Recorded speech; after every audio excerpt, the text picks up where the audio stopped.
Welcome to the series of state management. आज हम बात करेंगे पार्ट 2 के ऊपर। पार्ट 1 के अंदर मैंने आपको समझाया था कि स्टेट मैनेजमेंट होता क्या है, जो वेरिएबल्स आपके स्टेट मैनेजमेंट के थ्रू बनते हैं उनका क्या यूज केस होता है, किस यूज केस के अंदर आपको स्टेट यूज करना चाहिए, एक नॉर्मल वेरिएबल में और एक स्टेट वेरिएबल में क्या फर्क होता है, वो मैंने आपको समझाया था लास्ट वीडियो के अंदर। आज हम बात करेंगे इसके थोड़े और एडवांस वर्जन के अंदर। हम थोड़ा समझेंगे कि स्टेट मैनेजमेंट जब चलती है तो उसके बैकग्राउंड में क्या होता है, कैसे वो पूरी रेंडरिंग प्रोसेस इन सब पे काम करता है। देखो, स्टेट मैनेजमेंट आपको यूट्यूब पे मैक्स टू मैक्स लोग क्या सिखाते हैं कि यूज स्टेट यूज करना है, यूज स्टेट के अंदर कोई वेरिएबल रख के दिखा देंगे, काउंटर और बना के दिखा देंगे और बोलेंगे बस। ऐसा इतना नहीं है और इतना इजी भी नहीं है। स्टेट मैनेजमेंट का टॉपिक बहुत बड़ा है क्योंकि पूरी रिएक्ट के अंदर स्टेट मैनेजमेंट ही एक ऐसा टॉपिक है जो पूरी रिएक्ट का बेस है। तो आप अंडरस्टैंड कर सकते हो कि स्टेट मैनेजमेंट बहुत बड़ा टॉपिक है। इस स्टेट मैनेजमेंट के अंदर मैं आपको रिडक्स तक पढ़ाने वाला हूँ। तो अभी हम स्टार्ट करेंगे यहाँ से, फिर कॉन्टेक्स्ट, फिर रिड्यूसर्स, फिर आपका आ जाएगा रिडक्स। मतलब पूरा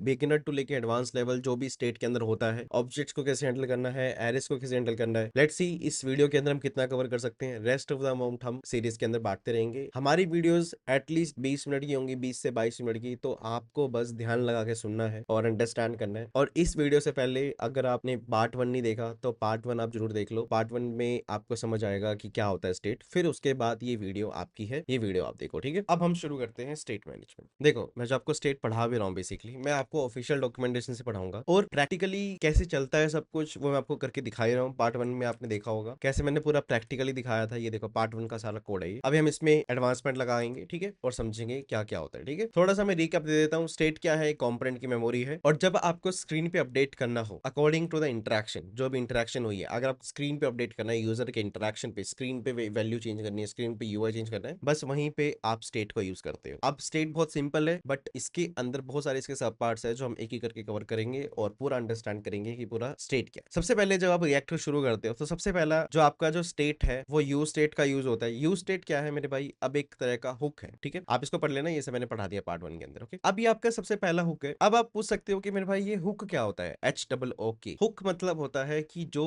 आपके रिएक्ट के अंदर एक स्पेशल फीचर को ऐड कर दे उसको हम हुक बोलते हैं। Just like use state. Use state hook को अगर आप यूज करते हो तभी आप स्टेट वेरिएबल बना सकते हो। और स्टेट वेरिएबल क्या होता है पार्ट 1 में पता लगेगा। इसमें हम थोड़ा एडवांसमेंट के ऊपर बात करेंगे, ठीक है। तो पॉइंट ये है कि यूज स्टेट क्या है, एक मेरे भाई हुक है जो किसके ऊपर बात करता है, स्टेट मैनेजमेंट क्रिएशन पे बात करता है। स्टेट मैनेजमेंट से रिलेटेड जितने भी फीचर है यूज स्टेट हुक आपको देता है। तो एक हुक होता है जो स्पेसिफिक एक स्पेशल फीचर को आपके रिएक्ट के अंदर वो ऐड कर देता है, ठीक है। अब बात करेंगे कि हमने लास्ट क्लास के अंदर समझा था कि एक सिंपल स्टेट वेरिएबल कैसे बनाना है, बट आज हम बात करेंगे कि मल्टीपल स्टेट वेरिएबल्स कैसे बनाते हैं। मतलब कि लेट्स सपोज कि हमारी जो पूरी रिएक्ट है इसके अंदर मल्टीपल स्टेट वेरिएबल्स पे आप काम करोगे। एक कंपोनेंट के अंदर मल्टीपल स्टेट्स होंगी। देखो, आप समझ सकते हो कि कहीं पे यूजर एक जगह पे तो क्लिक करेगा नहीं, यूजर मल्टीपल जगह पे क्लिक कर सकता है आपके कंपोनेंट के अंदर। तो आपके हर कंपोनेंट के अंदर लेट्स सपोज आपको स्क्रीन पे कुछ अपडेट करना है, तो वहां पे अगर लेट्स सपोज एक कंपोनेंट के अंदर 4 बटन है और चारों बटन पे यूजर क्लिक करने पे स्क्रीन पे कुछ अपडेट होना चाहिए, तो चार वहां पे अलग अलग स्टेट वेरिएबल बनाने पड़ेंगे। Got it? तो वहां पे क्या हो जाता है, मल्टीपल स्टेट वेरिएबल्स। अब हम सीखते हैं कि कैसे एक मल्टीपल स्टेट वेरिएबल्स को जन्म देते हैं, कैसे मल्टीपल स्टेट वेरिएबल्स हैंडल होते हैं, ठीक है। एप्लीकेशन को हम स्टार्ट करते हैं, आपको ध्यान से देखना है। तो दूसरी चीज ये है कि जब मैं आपको प्रैक्टिकल करके दिखाऊंगा, आपको वीडियो पोस्ट करके वो प्रैक्टिकल खुद करके देखना है। देखो, इस वीडियो से आपको आउटपुट तभी दिखेगा और आउटपुट दिखने का मतलब है कि आप प्रैक्टिकली इस चीजों को सीखो। तो सीखने के लिए आपको इस वीडियो को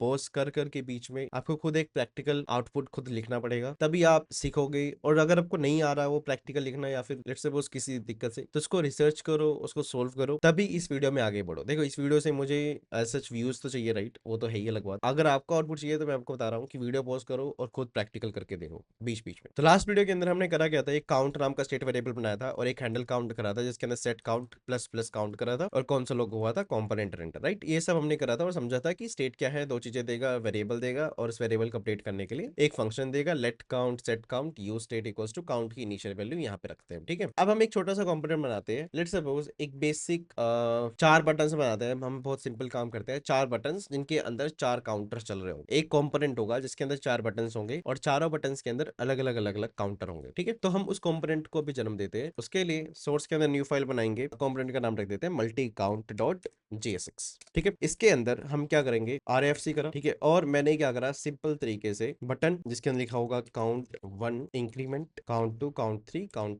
4, बस।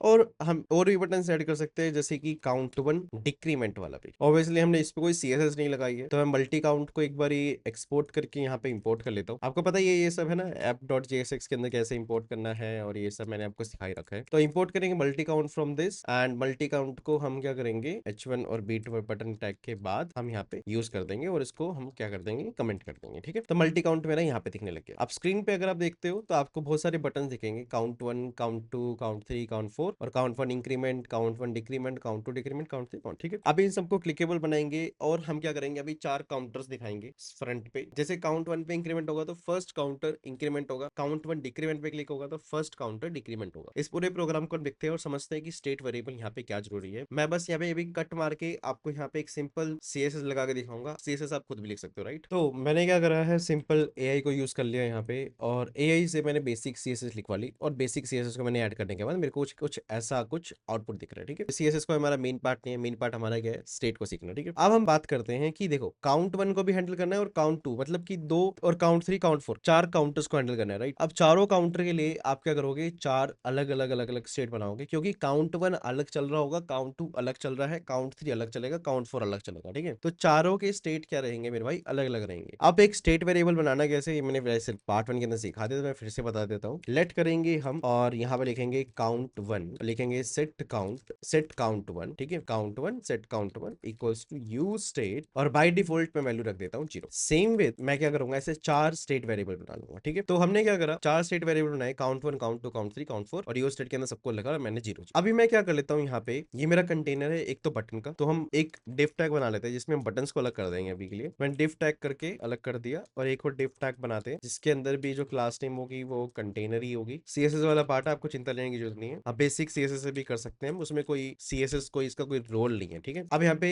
हम कंटेनर के अंदर 4 H1 टैग्स लगाते हैं। H1 टैग के अंदर हम लिख सकते हैं जैसे कि काउंट 1 वैल, और कॉलन लगा के, अगर मुझे काउंट 1 की वैल्यू दिखानी है, आपको पता ही है, मैंने सिखा भी रखा है, आपको कर्ली ब्रेसेस के अंदर काउंट 1 लिख देना है, ठीक है। ये आपको पता ही होगा, जो आप स्टेट देख रहे थे उसको इतना पता होता है कि हम ये ऐसा करते हैं, ठीक है। काउंट 3 नहीं पता हो तो इस टॉपिक का नाम होता है राइटिंग JSX इन कर्ली ब्रेसेस। तो count 1, count 2, count 3 and count 4, और मैंने ऐसे करा वैल, और काउंट 1, काउंट 2, काउंट 3, काउंट 4 मैंने ऐसे लिख दिया, ठीक है। उसके बाद अगर आप देखोगे तो मेरे काउंट 1 की वैल्यू यहाँ पे दिख रही है, काउंट 2 की भी दिख रही है, काउंट 3 की भी दिख रही है, काउंट 4 की भी दिख रही है, ठीक है। अब पॉइंट ये है कि इस पे क्लिक करने पे ये वैल्यू यहाँ अपडेट होनी चाहिए, जब इस पे क्लिक करे तो ये वैल्यू यहाँ अपडेट हो, इसके पे क्लिक करने पे यहाँ अपडेट होनी चाहिए। अब देखते हैं कैसे होगा ये, ठीक है। उसको करने के लिए सबसे पहले हमें क्या करना है मेरे भाई, मुझे सबसे पहले इन बटन्स पे क्या करना पड़ेगा मेरे भाई, इंटरेक्शन एंड करनी पड़ेगी। इंटरेक्शन के लिए सबसे पहले मेरे पास फंक्शंस होने चाहिए जो उन इंटरेक्शन पे चलने वाले, तो मैं बना लेता हूँ फंक्शन जैसे कि हैंडल इंक्रीमेंट, ठीक है। मैं ऐसा भी कर सकता हूँ कि मैं कितने बटन है, या 8 बटन है, तो मैं 8 अलग अलग अलग अलग इंक्रीमेंट, और 4 इंक्रीमेंट के फंक्शन, 4 डिक्रीमेंट के हैंडल, काउंट 1 इंक्रीमेंट हैंडल, मैं ऐसे मतलब हर बटन का अलग अलग बना सकता हूँ। बट मैं थोड़ा सा यहाँ पे खेलूंगा, और खेलने के लिए मैं यहाँ पे क्या करूंगा, मैं इफ एल्स ब्लॉक का यूज करूंगा। मैं थोड़ा सा एडवांस कोड लिखूंगा, थोड़ा सा एडवांस, ज्यादा नहीं, स्टेट वेरिएबल वैसा का वैसा है, but rather than writing handle increment 4 times और handle decrement 4 times for each count 1, count 2, count 3, मैं क्या करूंगा, एक कंबाइन करके लिखूंगा। बताता हूँ कैसे, मेरी स्क्रीन देखो। तो हैंडल इंक्रीमेंट के अंदर मैंने क्या बता दिया, फर्स्ट काउंटर नेम, आप मुझे एक काउंटर नेम पास करो, उसके बेसिस पे मैं इंक्रीमेंट डिक्रीमेंट करने वाला हूँ, ठीक है। अब मेरे पास जैसे काउंटर नेम आएगा क्लिक करते टाइम, जैसे कि इफ काउंटर नेम आ जाता है काउंट 1, ठीक है। अगर काउंटर नेम क्या है मेरे भाई, काउंट 1, मतलब किसकी बात हो रही है, इसकी बात हो रही है, तो हम इसके क्लिक करने पे जब काउंटर नेम काउंट 1 आएगा तो हम सेट काउंट 1 यूज करेंगे टू अपडेट द काउंट 1, ठीक है। एल्स इफ आप यहाँ पे स्विच केस भी यूज कर सकते हो, उसमें कोई बड़ी दिक्कत नहीं है, ठीक है। तो counter name equals to count 1, and then if else if counter name equals to count 2, तो मतलब काउंट 2 की बात हो रही है, तो यहाँ पे सेट काउंट 2 अंदर यूज होगा, ठीक है। एल्स इफ हम यूज करके देखेंगे, हम चेक करके भी देखेंगे कि सही चल रहा है नहीं चल रहा, ठीक है। Else if counter name equals to count 3, same एक है एल्स इफ काउंट 4, और हम क्या करेंगे, अगर चलते हैं तो हम एक काम करते हैं, कंसोल लॉग कर लेते हैं। ध्यान से, मैंने थोड़ा टाइम लग सकता है वीडियो में, but it's gonna be worth it. मैं बस बिल्कुल स्पेसिफिक बिगिनर्स को लेके बहुत कंसर्न होकर इस वीडियो को बना रहा हूँ, ठीक है। तो उस हिसाब से समझना अभी। तो हम क्या करते हैं इसमें, count 1, count 2, count 3 and then count 4, ठीक है। मैंने ऐसे ऐड कर दिया। अब देखो मैं क्या करूंगा, बटन के अंदर क्या होता है आपको पता ही है, ऑन क्लिक इवेंट होता है, राइट। और दूसरी चीज आपको मैं बहुत बेसिक चीज बताता हूँ, रिएक्ट के अंदर जो ऑन क्लिक के अंदर मुझे क्या करना पड़ता है, हैंडल के इंक्रीमेंट मुझे पास करना पड़ेगा, राइट। दूसरी चीज, अगर मैं यहाँ पे लिख देता हूँ हैंडल इंक्रीमेंट, और यहाँ पे वेरिएबल वैल्यू डाल देता, मतलब कि ऐसे सॉरी हैंडल इंक्रीमेंट, और मैंने यहाँ पे ऐसे कॉल करके, और मैंने यहाँ पे दिख रहा आपको पैरामीटर पास करना है काउंटर नेम पे, मतलब है ना, तो मैं यहाँ पे लिख देता हूँ count1। तो मेरे भाई गलती मत करना है ऐसी, और ये बहुत बेसिक गलती है जो सब करते हैं, मतलब एज अ रिएक्ट बिगनर्स, ठीक है। वो क्या गलती करते हैं, उनको लगता है कि मैंने यहाँ पे फंक्शन कॉल करी है जो ऑन क्लिक पे कॉल होने वाला है। ये सबसे बड़ी गलती है, क्योंकि यहाँ पे आपका एक कॉन्सेप्ट होता है राइटिंग जावास्क्रिप्ट इन कर्ली ब्रेसेस। तो यहाँ पे मेरे भाई कर्ली ब्रेसेस आ गया और आपने क्या कर दी, जावास्क्रिप्ट राइट कर दी, मतलब कि आपने फंक्शन कॉल कर दिया, मतलब कि ऑन क्लिक पे नहीं चलेगा ये, ऑटोमेटिकली जैसे आपकी रिएक्ट टैब चलेगी वैसे ही हैंडल इंक्रीमेंट आपका ऑटोमेटिकली कॉल हो जाएगा और काउंट 1 चल जाएगा। बट आपको क्या करना है, ऑन क्लिक के अंदर सिर्फ फंक्शन पास करना होता है, ऑन क्लिक के अंदर फंक्शन पास करना है, मतलब कि ऐसे हैंडल इंक्रीमेंट, ऑन क्लिक के अंदर मैंने हैंडल इंक्रीमेंट ऐसा पास करना है। अगर मैं कॉल कर देता हूं तो वो कॉल हो जाएगा, मतलब कि अगर सॉरी मैंने ऐसे लगा दिया तो यहाँ पे वो कॉल हो जाएगा, ठीक है। तो इसलिए आपको हैंडल इंक्रीमेंट बस पास करना है ऑन क्लिक को। तो उसका क्या जुगाड़ है, उसका ये जुगाड़ है मेरे भाई, आप यहाँ पे क्या करो, एक स्मॉल एरो फंक्शन बना दो। तो यहाँ पे देखो हुआ क्या, तो स्मॉल एरो फंक्शन क्या हो गया मेरे भाई, पास हो गया, ठीक है, और हैंडल इंक्रीमेंट यहाँ पे कॉल हो गया, मतलब कि ऑन क्लिक के अंदर मैंने एक एरो फंक्शन बनाया, ठीक है, और वो एरो फंक्शन देखो मैंने बनाया, आप इसके अंदर जो कॉन्सेप्ट होता है वो लगता है मेरे भाई कॉल बैक का। अगर आपको ये चीज नहीं समझ आ रही, मींस आपकी थोड़ी जावास्क्रिप्ट वीक है, पर मैं अभी के लिए आपको समझा देता हूँ क्या है। ऑन क्लिक के अंदर आपने क्या करा, एक एरो फंक्शन बनाया, और एरो फंक्शन यहाँ बनाया है, मतलब वो पूरा एरो फंक्शन बना के आपने ऑन क्लिक को दे दिया, मतलब एक तरह से फंक्शन पास कर दिया। तो यहाँ पे फंक्शन कॉल नहीं करा, यहाँ पे फंक्शन मैंने पास करा है। सेम अगर मैं हैंडल इंक्रीमेंट, सिर्फ हैंडल इंक्रीमेंट लिखता विदाउट कॉल, तब भी वो फंक्शन पास करना ही बोलते, पर मैं अगर वैसा नहीं कर सकता बिकॉज मुझे हैंडल इंक्रीमेंट को एक वैल्यू भी भेजनी है, ठीक है। तो यहाँ पे होगा क्या, एक फंक्शन के अंदर दूसरा फंक्शन चल रहा होगा, मतलब कि ऑन क्लिक के अंदर मैंने एक एरो फंक्शन बना रखा है, उस एरो फंक्शन के अंदर हैंडल इंक्रीमेंट चल रहा है, और हैंडल इंक्रीमेंट को मैं कॉल करूंगा इस फंक्शन के अंदर। तो मतलब जब ये फंक्शन चलेगा तब हैंडल इंक्रीमेंट चलेगा, ठीक है, और इसके अंदर मैं लिख दूंगा मेरे भाई काउंट1, ठीक है। तो ऑन क्लिक के अंदर मैंने एक एरो फंक्शन चलाना है, और एरो फंक्शन के अंदर मैं लिख दूंगा हैंडल इंक्रीमेंट और उसके अंदर काउंट1। तो ऐसे ही मैं किसके साथ करूंगा, काउंट2 के साथ करूंगा, और ऐसे ही मैं किसके साथ करूंगा, काउंट3 के साथ करूंगा। थोड़ा पेशेंस से वीडियो पॉज करके आप समझ सकते हो मैं क्या बोलना चाह रहा हूँ, रिवाइज कर सकते हो पीछे जाके, ठीक है, but you will got to understand,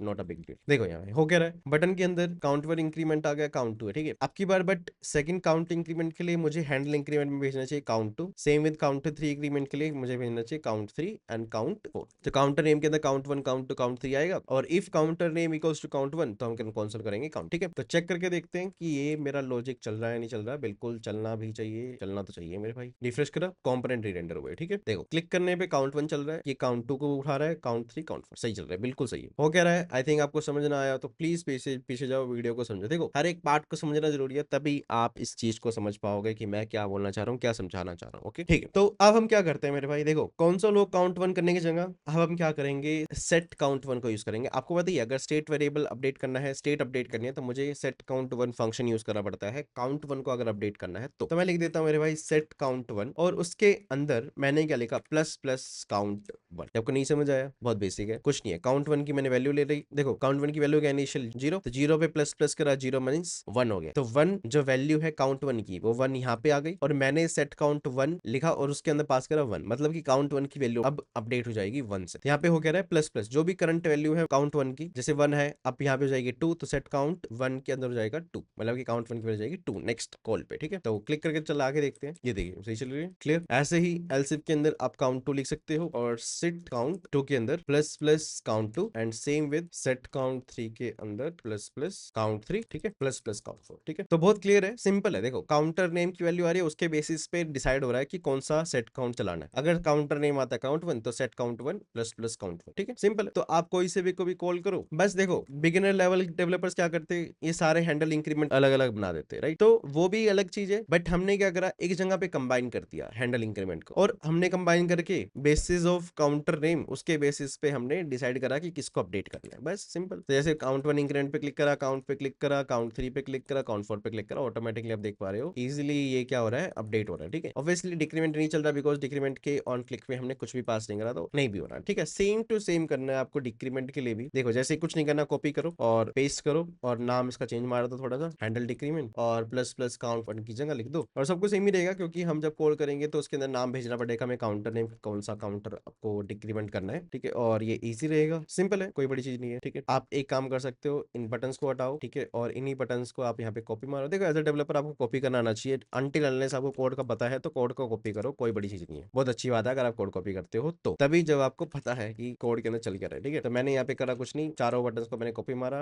और काउंट टू इसके अंदर भी लिखा डिक्रीमेंट, ठीक है। ऐसे ही फंक्शन चेंज होगा यहाँ पे, सॉरी यहाँ पे होगा काउंट वन डिक्रीमेंट, है ना। फंक्शन चेंज होके क्या बनेगा, हैंडल डिक्रीमेंट, ठीक है। तो यहाँ पे देखो चारों हैंडल डिक्रीमेंट चलेंगे, ये डिक्रीमेंट करेगा, देखो काउंट टू डिक्रीमेंट हो रहा है, काउंट थ्री डिक्रीमेंट हो रहा है। देखो आपने समझ गए होगे कि मैं क्या समझाना चाह रहा हूँ इस वीडियो के अंदर। द मेन थिंग इज कि मल्टीपल, एक कंपोनेंट के अंदर मल्टीपल स्टेट वेरिएबल होंगे तो कैसे हैंडल करने हैं। देखो एक स्टेट वेरिएबल दूसरे पे कोई फर्क नहीं डालता, बस आपको पता होना चाहिए कि स्टेट का बेसिक्स क्या है। देखो पार्ट वन कंप्लीट करना बहुत जरूरी है, बिकॉज पार्ट वन के अंदर मैंने बहुत बेसिक्स के बारे में बताया था कि एक स्टेट का बेसिक क्या होता है, ठीक है। वो आपको समझना बहुत जरूरी है पार्ट वन, ठीक है। तो पार्ट वन को पहले जाके देखिए, फिर पार्ट टू को देखो, फिर समझो पूरा प्रोसेस है क्या। बहुत ज्यादा टाइम लगने वाला है इस पूरी चीज को कंप्लीट करने में, मेरे को भी बहुत पढ़ाना पड़ेगा, क्योंकि वो कि मैं जीरो से लेके वन की बात कर रहा हूँ, मीन्स बिल्कुल जीरो पे हो और आपको वन पे अगर जाना है तो क्या क्या पढ़ना पड़ेगा, एक स्टेट के बारे में, रिएक्ट का पूरा ज्ञान इस स्टेट के अंदर आपको मिलेगा, ठीक है। तो नेक्स्ट वीडियो के अंदर मिलते हैं। अगर आपको चाहिए कि वैल्यू का अपडेट, एक इस वीडियो का नेक्स्ट अपडेट आ जाए, तो ऑब्वियसली आपको सब्सक्राइब करना पड़ेगा। Thank you.